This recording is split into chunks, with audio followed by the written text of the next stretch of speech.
আসসালামু আলাইকুম স্টুডেন্টস। আজ আমি তোমাদের সাথে আলোচনা করব ডাব্লিউএইচ কোশ্চেনের হোয়াট সংক্রান্ত কিছু প্রশ্ন নিয়ে। হোয়াট অর্থ হচ্ছে কি বা কী কী। একটি হলে কি, আর একের অধিক কোনো কিছু বোঝাতে হলে কি দ্বারা প্রশ্ন করা হয়।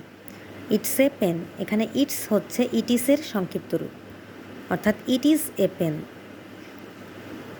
অর্থ এই হচ্ছে একটি কলম। এ পেনের নিচে মার্কিং করা আছে, তাহলে এ পেনকে উত্তর হিসেবে করার জন্য যা প্রশ্ন করতে হবে সেভাবে প্রশ্নটা সাজাতে হবে। তাহলে এ পেনকে স্কিপ করে প্রশ্ন করলে কিভাবে প্রশ্ন করব, যে এটা কি, এটি একটি কলম, তাহলে প্রশ্ন করতে হবে এটি কি। আর কি এর ইংলিশ কি, হোয়াট, তাহলে প্রশ্ন হবে হোয়াট ইজ ইট। এখানে am is R was were এগুলো সবসময় ডাব্লিউএইচ কোশ্চেনের পরে বসে ম্যাক্সিমাম ক্ষেত্রেই। এটার মতোই পরেরটা দিস ইজ এ বুক, এই হচ্ছে একটি বই, এ বুকের নিচে মার্কিং করা আছে। তাহলে প্রশ্ন হবে হোয়াট ইজ দিস, এটা হোয়াটস দিস এর মানেই হচ্ছে হোয়াট ইজ দিস, এটা সংক্ষেপে লেখা হয়েছে। দিস ইজ এ ক্যাট, সেমভাবে হোয়াট ইজ দিস এটাকেও তুমি এভাবে লিখতে পারো, what's this. My name is Faria, আমার নাম ফারিয়া, তাহলে প্রশ্ন হবে তোমার নাম কি, হোয়াট ইজ ইয়োর নেম। মায়ের ক্ষেত্রে প্রশ্ন করতে ইয়োর ইউজ হয়, আওয়ারের ক্ষেত্রেও ইয়োর।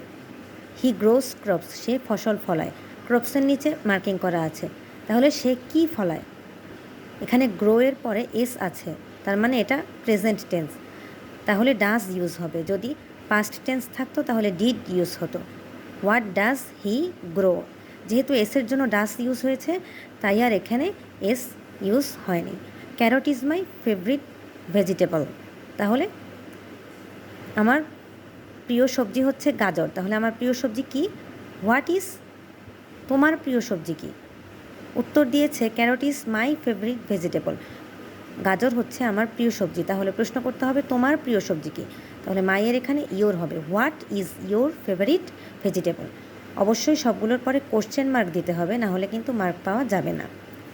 আমার চ্যানেলে ডাব্লিউএইচ কোশ্চেন প্লেলিস্ট করে দেওয়া আছে, তোমরা চাইলে দেখে নিতে পারো, তাহলে তোমাদের ডাব্লিউএইচ কোশ্চেন সংক্রান্ত জটিলতা আশা করি দূর হবে। আসসালামু আলাইকুম।